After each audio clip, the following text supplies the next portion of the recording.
Ich stelle Ihnen jetzt den Shoproller SR für Ladenabschlüsse vor. Diese Ladenabschlüsse können wir einsetzen in Einzelgeschäften, in Einkaufszentren, in Bahnhöfen, Flughäfen, Kiosken oder Theken im Kantinenbereich. Es müssen besondere Anforderungen durch diese Ladenschlüsse erfüllt sein. Das ist einmal die schöne Optik, dann einbruchhemmende Funktion, platzsparender Einbau und schnelle Montage.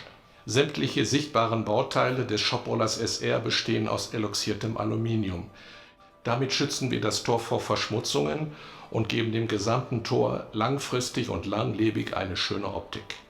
Die schnellste Lösung für den Einbau des Shoprollers SR ist die freitragende Konstruktion FTK.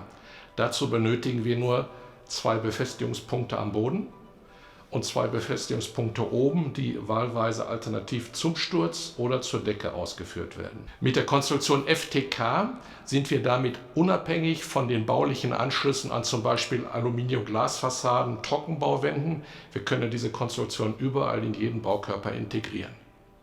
Für den platzsparenden Einbau des Shoprollers benötigen wir nur 110 mm für die Führungsschiene je Seite. Alle Bauteile sind werksseitig vorbereitet. Das bringt auf der Baustelle eine große Zeit- und Kostenersparnis. Nach Errichten der Anlage, auch nach den Herstellkriterien von Hörmann, ist die Toranlage nach DIN EN 13241-1 zertifiziert und auch CE gekennzeichnet.